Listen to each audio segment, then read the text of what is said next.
Very easy है। अगर आपके पास थोड़ा सा नॉलेज है तो आप सब कुछ कर सकते हैं। ठीक है, मैंने जो है वो खुद ऑनलाइन जॉब फाइंड आउट की थी क्योंकि मुझे पूरे चांसेस है कि मेरा वीज़ा लग जाएगा। जितने भी जो गल्फ़ में लोग हैं, आपका कतर, ओमान, बहरीन, कुवैत वगैरह, इसमें बहुत सारे लोग जो हैं वो जिनकी ख्वाहिश होती है कि हम यूरोप जाएँ। ठीक है, और आप वहाँ से बड़े ईजीली आ सकते हैं। ऐसे ही अप्लाई करते करते तो एक मरतबा हमको एक कंपनी से स्पॉन्सरशिप मिली, तो उन्होंने मुझको इधर हेल्प की माल्टा। अरब से काम थोड़ा इजी है, इतना हार्ड नहीं है, इधर बहुत सिंपल काम है। आप अप्लाई करेंगे तो एम्प्लॉयर आपको अप्रोच कर ही लेगा। अगर आपकी प्रोफाइल स्ट्रॉन्ग है, अच्छी है, आपने अपने आप को प्रेजेंट अच्छे तरीके से किया हुआ है, तो मुश्किल नहीं होगा, आप अप्लाई कर लेंगे। तकरीबन हम दोनों का प्रोसेस भी सेम ही इस तरह से चला है, कोई इतना उनके साथ हमारा सही नहीं रहा क्योंकि उन्होंने बस यूनिवर्सिटी के साथ लिंक करवा दिया। आगे यूनिवर्सिटी की अपनी वीज़ा टीम होती है, वो आपको ईमेल करती है। बाकी इसके अलावा अगर आपके पास हैं पैसे, जैसे हमने दाया कि सऊदीया जाके दूसरी कंट्रीज में उधर वेट किया है, और क्योंकि पैसे तो लगते हैं, आपको पता है 3 महीने कोई भी अपने घर बैठा आ गया आपको खिलाता नहीं, आपको खुद ही करना पड़ता है जो भी करना पड़ता है। अस्सलाम वालेकुम दोस्तों, इसे मौजूद हैं हम माल्टा के शहर सेंट जूलियन में। तो हमारे साथ कुछ दोस्त हैं जो कि रिसेंटली आए। अस्सलाम वालेकुम सबको। ये नाम बताइएगा। मेरा नाम मोहसिन है। ठीक, ये जी अब्दुल सलाम। मेरा नाम अली। मेरा नाम अहमद है। तो इनसे पूछेंगे कि आप माल्टा किस तरह आए और ये रिसेंटली मूव हुए, इनके बारे में पूछेंगे, इनके प्रोफेशन के बारे में पूछेंगे और काफ़ी सारी मालूमात इनसे लेंगे इंशाल्लाह। जी, मुझे माल्टा आए हुए 10 दिन हो गए हैं और जो है मैं माल्टा दुबई में जो है वो मैंने 8 साल काम किया है और मैं रिसेंटली यहाँ पे मूव हुआ हूँ। दुबई में जो है मैं जॉब कर रहा था पिछले 8 साल से, तो अभी सोचा था कि जो है वो बेटर फ्यूचर के लिए यहाँ पे जो है हम आए हैं। और जो है जितना भी सारा प्रोसीजर हुआ है, जॉब ढूंढना और सब कुछ करना, वो सारा कुछ मैंने खुद किया है। ठीक है, वेरी इजी है। अगर आपके पास थोड़ा सा नॉलेज है तो आप सब कुछ कर सकते हैं। ठीक है, मैंने जो है वो खुद ऑनलाइन जॉब फाइंड आउट की थी। ठीक है, उसमें ये है कि मैंने अपनी CV बनाई। ठीक है, और उसके बाद मैंने ऑनलाइन एम्प्लॉयर ढूंढे, जो मेरी फील्ड थी उसके रिलेटेड जो है वो मैंने एम्प्लॉयर ढूंढे। जो है कंपनी ने मुझे जॉब दी, ऑनलाइन इंटरव्यू हुआ, उन्होंने मुझे जॉब ऑफ़र दी। जॉब ऑफ़र के बाद मैंने जो है वो अपने डॉक्यूमेंटेशन रेडी किए फॉर VFS और वीज़ा, और उसके बाद जो मुझे वीज़ा मिल गया और मैं इजीली आ गया हूँ। इतना मुश्किल भी नहीं है और इतना जो है वो ज़्यादा टफ भी नहीं है, लेकिन ये है कि अगर आप कुछ भी सोचते हैं तो वो आप अचीव कर सकते हैं अगर आप में थोड़ा सा नॉलेज हो, थोड़ा सा टैलेंट हो। तो मैं इधर जो है वो इंजीनियरिंग फील्ड में काम कर रहा हूँ और रिसेंटली मुझे आए हुए 10 दिन हुए हैं। तो फिर जॉब किस तरह सर्च की थी हमने माल्टा? जॉब मैंने जो है वो बहुत सारी जो है ना एप्लीकेशंस हैं, जैसे आपका ग्लासडोर है, आपका लिंक्डइन है, ठीक है, स्टेपस्टोन है। अभी मैं माल्टा में हूँ तो यहाँ पे इनका जो ऑफिशियल जो पेज है वो जॉब्स इन माल्टा है। ठीक है, वहाँ पे जाके आप अपनी फील्ड्स के रिलेटेड जो है वो जॉब फाइंड आउट कर सकते हैं इजीली। तो मैंने तो ऑनलाइन फाइंड आउट की थी, तो एम्प्लॉयर को मैंने अपनी CV सेंड की, उन्होंने मुझे कॉल किया इंटरव्यू के लिए, और जैसे ही मेरा इंटरव्यू हुआ उसके बाद उन्होंने मुझे जो है वो कांटेक्ट किया। इंटरव्यू के बाद मेरी सिलेक्शन हुई। ठीक है, सिलेक्शन के बाद फिर जो है उन्होंने मुझे वर्क परमिट मेरा अप्लाई किया मेरे बिहाफ पे, और वर्क परमिट आने के बाद मैंने VFS दुबई जो है वहाँ पे मैंने अपॉइंटमेंट बुक की थी, और वहाँ से जो है वो मेरा विदिन 4 to 5 मंथ में मेरा पूरा जो है वो काम हो गया था। तो आपने किस प्रोफेशन में अप्लाई किया? मेरा इंजीनियरिंग फील्ड है, इलेक्ट्रिकल में। ठीक, तो कितना टाइम लगा था प्रोसेस स्टार्ट करने से? मैंने जो है वो जून में स्टार्ट किया था अपना। जून से लेके जो है वो सितंबर के जो है ना मिड में जो है वो मेरा वीज़ा आ गया। तो मैक्सिमम आपका जो है ना वो 4 to 5 मंथ जो है ना वो लग जाते हैं। उसकी जो फीसेस होती हैं, जो यहाँ पर ID माल्टा की फीस वगैरह, जो वहाँ पे एम्बेसी की फीस, वो आपने कितनी पे की थी और आपने खुद पे की थी, कंपनी ने पे की थी? अगर तो आप किसी एजेंट से करवाते हैं तो हर एजेंट जो है वो उसके अपने चार्जेस होते हैं। कोई 10,000 लेता है, कोई 20,000 जो है लेता है। ठीक है, दिरहम्स की बात कर रहा हूँ, अगर आप UAE में, तो रियाल में तो आप कन्वर्ट कर लें, सेम ही रेट आया ऑलमोस्ट। तो है जो मेरी वर्क परमिट की जो फ़ीस थी वो आपने डायरेक्टली माल्टा की गवर्नमेंट को पे करनी होती है, वो 300 यूरोज़ है। ठीक है, तो अभी जो है वो रिसेंटली फ़ीस बढ़ गई है, अभी 600 यूरोज़ हो गई है। ठीक है, डबल हो गई है।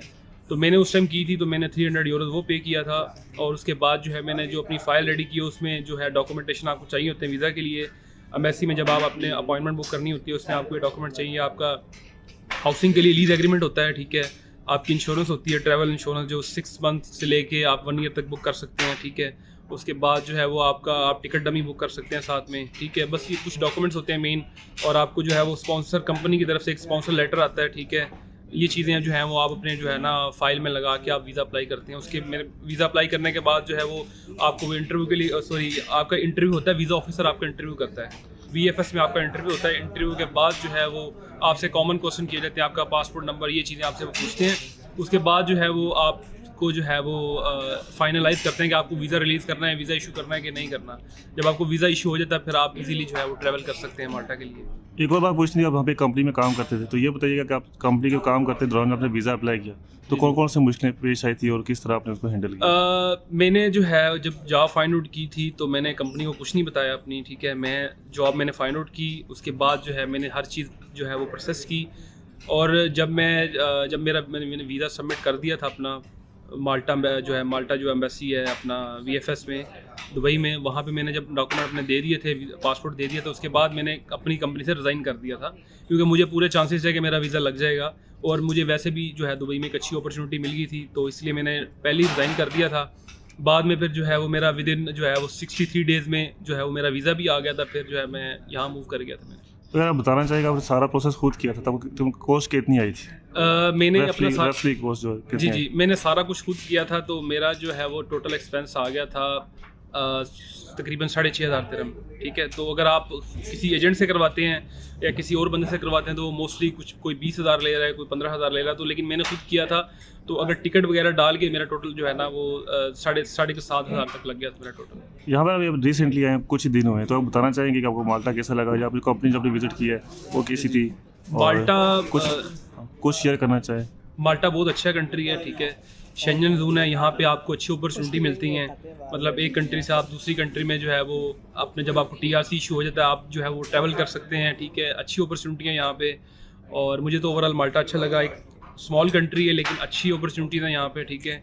और मुझे ओवरऑल अच्छा लगा। मैं तो अभी इधर आया हूँ जो है वो मैंने अपने डॉक्यूमेंटेशन रेडी कर रहा हूँ TRC के लिए, उसके बाद जो है वो मैं जॉब स्टार्ट करूँगा।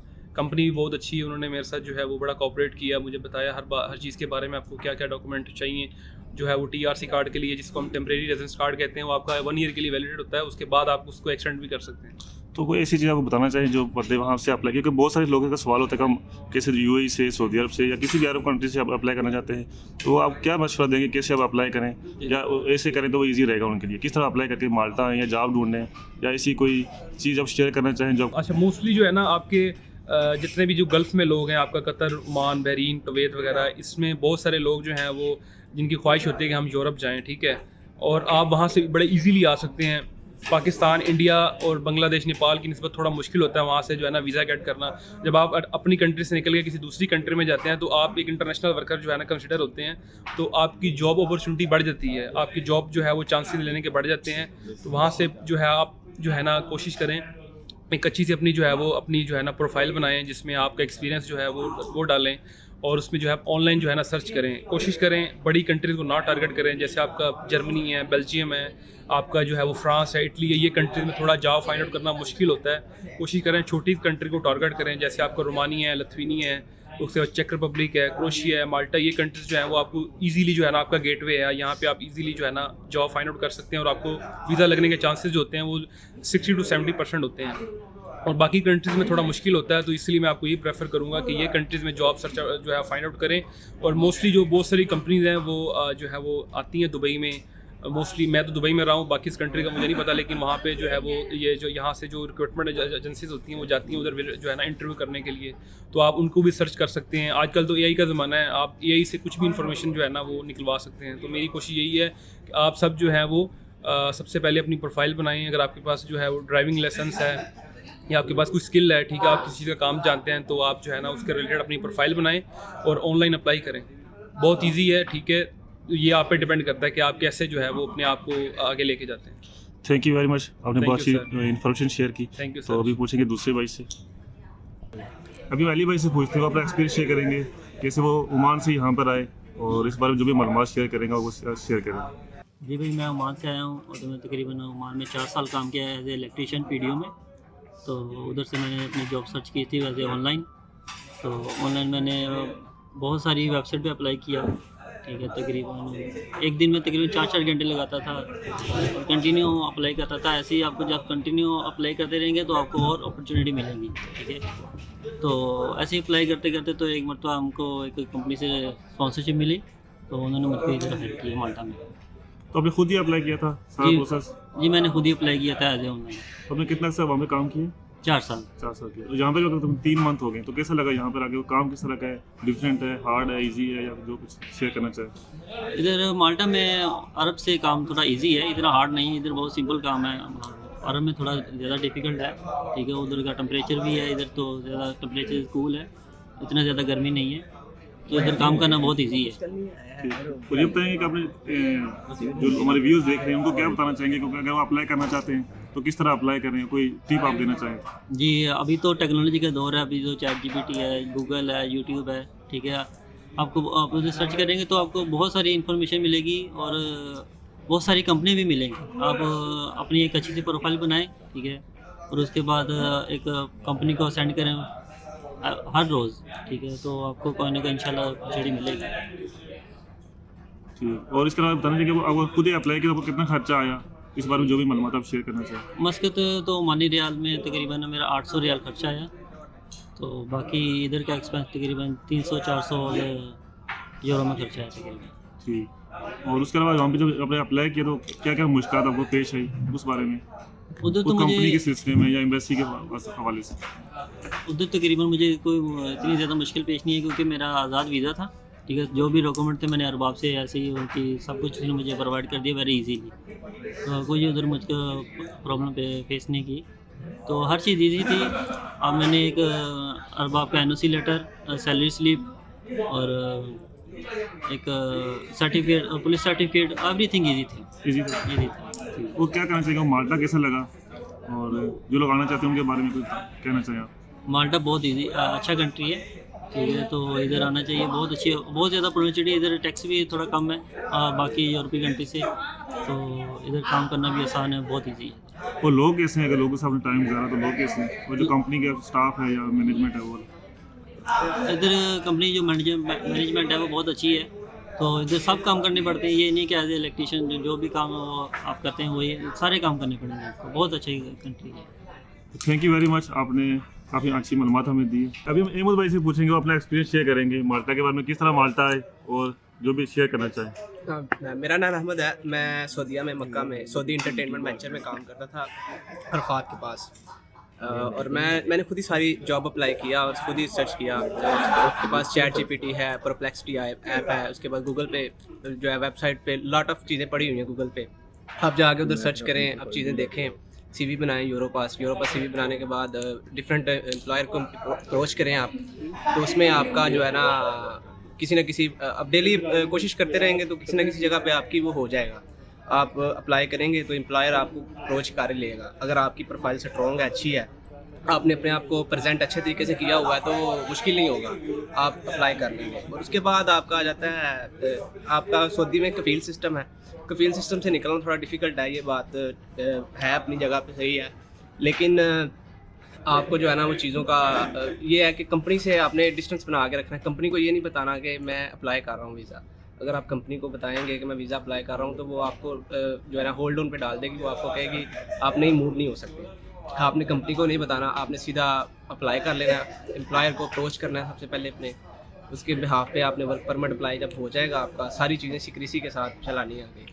अगर आपने किसी भी जगह पे बात लीक हो गई तो किसी ने बता दिया तो हर चीज़ आपकी ज़ाया हो जाएगी, ठीक है। उसके बाद आपका VFS में आपका जो है वर्क परमिट अप्लाई होगा, आपकी चीज़ें सारी की सारी रेडी हो जाएंगी, फाइल वगैरह आप रेडी करके सबमिट करेंगे VFS ग्लोबल में।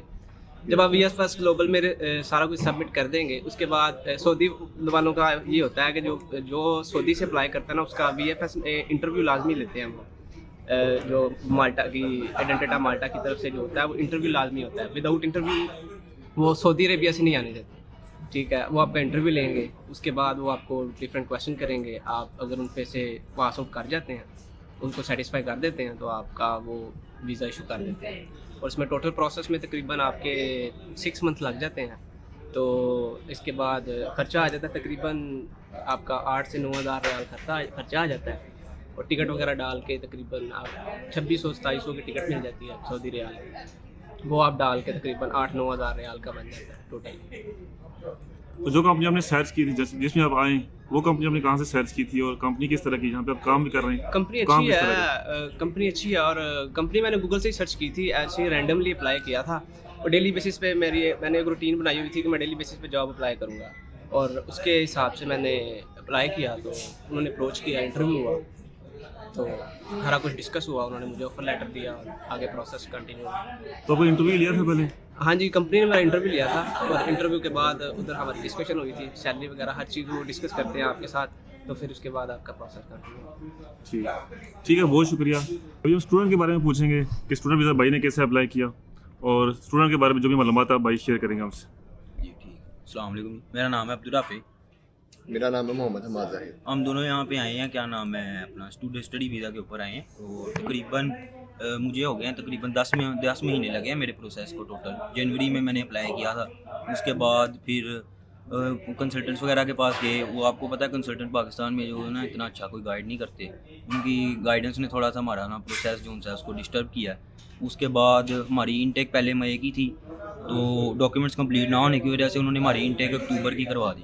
अक्टूबर इनटेक करवाने में यह था कि हमें टाइम मिल गया। थोड़ा टाइम मिलने के बाद हमने अपना क्या नाम है अपना काम शुरू किया दोबारा से। अपने सारे डॉक्यूमेंट्स पूरे किए। बेसिकली यहाँ पे आपको प्रूफ ऑफ फंड्स दिखाने के लिए कंसल्टेंट जो उनसे बैठे हुए हैं वो सिर्फ कहते हैं कि जी आपने एक सेल डीड बनानी है जिसके अंदर आप अपने प्रूफ ऑफ फंड दिखा सकेंगे। जी हमारे पास 60-70 लाख रुपया पड़ा हुआ है, हमने ऐसी जगह बेची है, ठीक है। वो आपको कंसल्टेंट्स के थ्रू अगर आप आते हैं तो वो आपको यही प्रूफ ऑफ फंड्स का एक ऑप्शन देते हैं कि जी आप ये स्टाम्प पेपर बनवाएं, उसकी ट्रांसलेशन करें, पर्दा लगाएं, इस तरह की चीज़ें। इसका भी सेम ही प्रोसेस था तकरीबन। हम दोनों डिफरेंट सिटी से हैं, मैं गुजरांवाला से हूँ, ये फैसलाबाद से है, लेकिन हमारे कंसल्टेंट का जो सा ऑफिस है वो दोनों का सेम है। ऐसे ही हम दोनों का लिंक हुआ है और तकरीबन हम दोनों का प्रोसेस भी सेम ही इस तरह से चला है। कोई इतना उनके साथ हमारा सही नहीं रहा क्योंकि उन्होंने बस यूनिवर्सिटी के साथ लिंक करवा दिया। आगे यूनिवर्सिटी की अपनी वीज़ा टीम होती है, वो आपको ईमेल करती है। तो आपके लिए अगर कंसल्टेंट से करते भी हैं ईमेल आप लाजमी अपने पास रखें, क्योंकि आपके पास ईमेल होगी, आपको पता है क्या मेल आ रही है, क्या बात हो रही है, आप यूनिवर्सिटी से खुद बात कर सकते हैं ईमेल के ऊपर। तो हमें यूनिवर्सिटी खुद ही गाइड करती रही कि ये डॉक्यूमेंट्स चाहिए, खुद ही आपको डॉक्यूमेंट्स बनवाने पड़ते हैं। आहिस्ता आहिस्ता डॉक्यूमेंट्स बनवा के फिर हमने सऊदीया का वीज़ा लगवाया, उम्रे का। सऊदीया गए हैं वीज़ा फ़ाइल करने के लिए, वहाँ पे जाके अपना हमने वीज़ा वगैरह फ़ाइल किया है और तकरीबन 98 डेज़ मुझे लग गए हैं, 96 डेज़ इसको लग गए हैं। हम दोनों को आफ्टर 90 डेज़ जवाब आया। और सऊदीया में ये आउट पास लेके वापस चला गया था। मेरा दिल नहीं था कि मैं बगैर पासपोर्ट के वापस जाऊँ। मैं सऊदीया में और स्टे कर गया। वहाँ से फिर मैं शमेसी वगैरह गया हूँ पासपोर्ट मिलने के बाद। उधर से मैं अपना बैन वगैरह लगवा के, सऊदीया से मेरा 3 साल का बैन लगा। उधर से फिर मैं वापस पाकिस्तान ट्रैवल किया हूँ। वापस पाकिस्तान जाके फिर उधर से 4-5 दिन में यूनिवर्सिटी को इन्फॉर्म किया कि मैं आ गया हूँ। उन्होंने कहा अगले दिन की टिकट करवा के यहाँ पे आए हैं आपका। वो पहले ही टाइम ऊपर हो गया, कोर्स स्टार्ट हुए और फिर हम मैं लेट था। वहाँ से फिर मैं निकला हूँ 1-2 दिन बाद की टिकट करवा के। लेकिन पाकिस्तान में ये शुक्र है FIA वालों ने कोई तंग नहीं किया इतना मुझे कि जी आप सऊदीया से बैन हो के आए हो। कोई भी बात नहीं हुई ना जब सऊदीया से आया हूँ तब, ना जब पाकिस्तान से दोबारा माल्टा के लिए अप्लाई करने लगा हूँ तब। अल्लाह का शुक्र है कोई इतना उन्होंने मसला नहीं किया, नहीं तो आजकल तो आपको पता है कैसे हालात चल रहे हैं। फिर उधर से हम निकले हैं, यहाँ पे आए हैं और यहाँ आके अब आगे ये है कि कंसल्टेंट्स गाइड करते हैं कि जी आप हमें फाउंडेशन प्रोग्राम पे बेसिकली इधर भेजा गया। आगे हम बैचलर्स में जा सकते हैं लेकिन उसके लिए 1500-2000 यूरो फीस और है, वो कहते हैं वो पे करें। अवार्ड प्रोग्राम जो फाउंडेशन है उसके अंदर बेसिकली इशू ये आ रहा है हमारे लिए अब कि हम यहाँ पे अपना TRC नहीं अप्लाई कर सकते। हमें उन्होंने दिया है कि जी आप 4 महीने का आपका वीज़ा एक्सटेंड करेंगे, उसके बाद 4 महीने फिर एक्सटेंड करेंगे। इससे अच्छा तो फिर हम किसी और कंट्री कर लेते, क्योंकि हमें ऐसी जो स्टेटमेंट पाकिस्तान में बेशक पैसे रखवाए हुए हैं, पैसे बाउंड करने पड़ जाते हैं। 35-36 लाख रुपए की स्टेटमेंट हम दोनों ने रखवाई है अपनी। अब इनको शो करने हैं फिर से उतने ही पैसे दोबारा वीज़ा एक्सटेंड करने के लिए, ठीक है। अब वो अभी भी होल्ड रखे हुए हैं। अब आपको पता है कि पाकिस्तान में क्या हिसाब किताब होता है, कहीं ना कहीं से लोग पैसे अरेंज करके ही करते हैं। हर कोई इतना बनने का नहीं होता कि अपने पैसे रखे। अगर रख सकता अपने पैसे बंदा तो फिर बंदा आए क्यों बाहर इंडिया। आप ये बताएं, अपने पैसे हों इतने तो बस। फिर स्टेटमेंट वगैरह वहाँ पे मसले बने हुए हैं, थोड़े बहुत डील कर रहे हैं इन चीज़ों के साथ। और जॉब वगैरह का भी इधर इतना कोई भी सीन नहीं है हमारे साथ। यही है कि जी यहाँ आने के बाद अगर आप 1 साल के डिप्लोमे पे आ रहे हैं तो आपको 90 डेज़ कम से कम इधर स्टे करना पड़ेगा, अपने कोर्स को पढ़ना पड़ेगा। जो भी आपकी स्टडी है आपको अपनी स्टडी करनी पड़ेगी। आपकी अटेंडेंस रिपोर्ट लेंगे, आपका वीज़ा एक्सटेंड होगा। उसके बाद जब वीज़ा एक्सटेंड होता है 90 डेज़ आपको यहाँ पे हो जाते हैं। उसके बाद यहाँ पे एक इदारा है जॉब्स प्लस, जो यहाँ पे स्टूडेंट्स को पार्ट टाइम काम करने के लिए देता है। और बाकी जो मोस्टली लोग होते हैं उन्होंने भी पार्ट टाइम अगर काम करना है उनको रजिस्टर करना पड़ता है, ठीक है। अब हम वहाँ पे रजिस्टर करेंगे आफ्टर 90 डेज़। उससे पहले वो हमें कोई भी यहाँ पे जॉब नहीं दे सकता। वही है जैसे कैश इन हैंड वाले काम होते हैं, लेकिन वो करना यहाँ पे हमारे लिए भी, जिससे भी बात हुई है वो हमें अवॉइड ही करते हैं। कहते हैं कि आप ये ना करें, आप अभी आए हैं, आप लीगली हर चीज़ करें। तो हमारा यही माइंड है कि लीगली करेंगे इंशाल्लाह, क्योंकि हम नहीं चाहते कि इतना खर्चा वगैरह करके आए हैं तो हम सारा कुछ ऐसे ही ज़ाया करें। तो अब यही है, फरवरी में जाके कहीं हम अपना काम शुरू कर सकते हैं। कुछ टाइम लगेगा तो इंशाल्लाह उम्मीद है कि अल्लाह बेहतरी करेगा। हाँ जी माँ साहब, आपने कुछ बस तो मेरा हो गया, आपका भी सेम ही है? बस सेम ही। अच्छा ये बताएं कि यहाँ पे अब एक्सपेंसिव कितने दे रहे हैं, मंथली एक्सपेंसिव कितने आ रहे हैं, और सर अब पाकिस्तान से मंगवा रहे हैं या किस तरह मैनेज कर रहे हैं? नहीं, पाकिस्तान से आते हुए 7 पैसे लेके आए थे, तकरीबन 1500 यूरो, और मुझे महीना हो गया तकरीबन आए, इसको 1.25 महीना हो गया है। और यहाँ पे ये है कि अभी हम रेंट दे रहे हैं 250 यूरोज़ पर बंदा हमारा रेंट आ रहा है, दोनों का 500 आ रहा है। बाकी अपनी खाना पीना करके महीने का तकरीबन 350, बहुत खुला डुला भी करें तो 400 तक खर्चा चला जाता है हमारा, रेंट और खाना पीना डाल के। और ये जो- एक्सपेंसेस आ रहे हैं हमारे। जो यूनिवर्सिटी की फीसेस वगैरह हैं वो उसके बारे में यूनिवर्सिटी की बताना फ़ीस चाहिए। 1 साल की तो पीछे से पे करके आए हैं पाकिस्तान से, 5000 यूरो फीस थी हमारी यूनिवर्सिटी की, और वो पे करके आए हैं। अब आगे जब कल को हमें, अब ये एक हमारे लिए एडवांटेज है कि 1 साल बाद हमें यूनिवर्सिटी 6 मंथ्स का PSW दिलवाएगी आइडेंटिटा से। उसमें या तो हम यहाँ पे रह के जॉब ढूंढ सकते हैं या आगे स्टडी के लिए जा सकते हैं कि बैचलर्स कंटिन्यू करना है कि आपने नहीं करना, तो उसी में फिर है कोई उस 6 मंथ्स के पीरियड के अंदर यहाँ पे किसी और कंट्री में यूरोप में मूव करने का देखेंगे या माल्टा में कोई जॉब देखेंगे।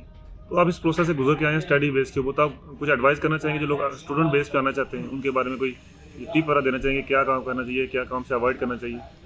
बेसिकली मैं यही कहूँगा, अगर आपने आना है आए, कंट्री तो बड़ी अच्छी है, ये ऐसा नहीं है कि कंट्री अच्छी नहीं है, कंट्री अच्छी है। यहाँ पे रूल्स एंड रेगुलेशंस बहुत हैं, थोड़ी स्ट्रिक्ट भी है स्टूडेंट के मामले के अंदर। यहाँ पे हमने बड़े केसेस सुने हैं, यूनिवर्सिटी के हैं, टीचर्स भी बताते हैं, लाइक यहाँ पे मोस्टली इंडियन या पाकिस्तानी जो आते हैं ना, वो करते हैं यहाँ पे आगे इलीगल काम और फिर पकड़े भी जाते हैं। अभी ये पीछे की खबर है कि तकरीबन 70-80 लोग इन्होंने पकड़े हैं, जिनमें से मोस्टली स्टूडेंट्स भी थे। तो यहाँ पे ये चीज़ें थोड़ी हैं। अगर आप सिर्फ कमाने की नीयत से आ रहे हैं, फिर मैं कहूँगा कि रुक जाएँ, अभी किसी और कंट्री को देख लें आप, क्योंकि इधर ज़रा काम था थोड़ा ना सख्त है, आपके लिए मसला है आप अगर पकड़े जाते हैं। बाकी इसके अलावा अगर आपके पास हैं पैसे, जैसे हमने जाया कि सऊदीया जाके दूसरी कंट्रीज में उधर वेट किया है, और क्योंकि पैसे तो लगते हैं, आपको पता है 3 महीने कोई भी अपने घर बैठा आ गया आपको खिलाता नहीं, आपको खुद ही करना पड़ता है जो भी करना पड़ता है। और अल्हम्दुलिल्लाह अल्लाह का शुक्र है कि लोग मिले, बड़े अच्छे मिले, लेकिन फिर भी थोड़ी बहुत होते हैं, कॉम्प्रोमाइज़ करने पड़ते हैं आपको। साथ साथ आप 3 महीने कम टाइम नहीं है उधर जाके रहना, और फिर पीछे से पाकिस्तान से खर्चा मंगवाते रहना, और फिर ऊपर से वीज़ा शुक्र है लग गया, अगर ना लगता तो एक लहदे ही क्या नाम है नुकसान था सारा।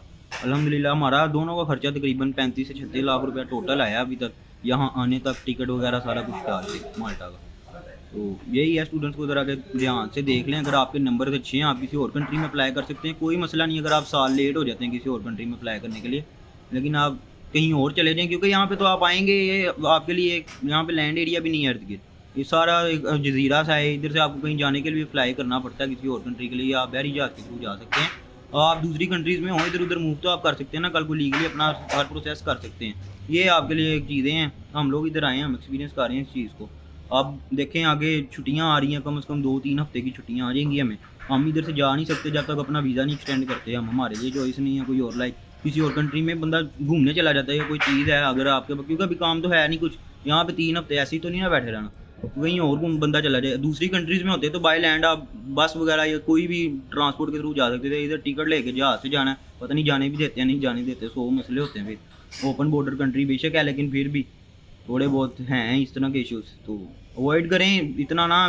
बाकी लोग जो कहते हैं कि रेशो नहीं है, रेशो आपकी तब तक अगर आपकी प्रोफाइल स्ट्रॉन्ग है, अच्छी प्रोफाइल है, आप दिखाते हैं, शो करते हैं, पैसे वगैरह सही शो करते हैं, स्टेटमेंट शो करते हैं, फिर कोई भी नहीं आपको वीज़ा देने से रोक सकता, आपका वीज़ा 100% लगेगा।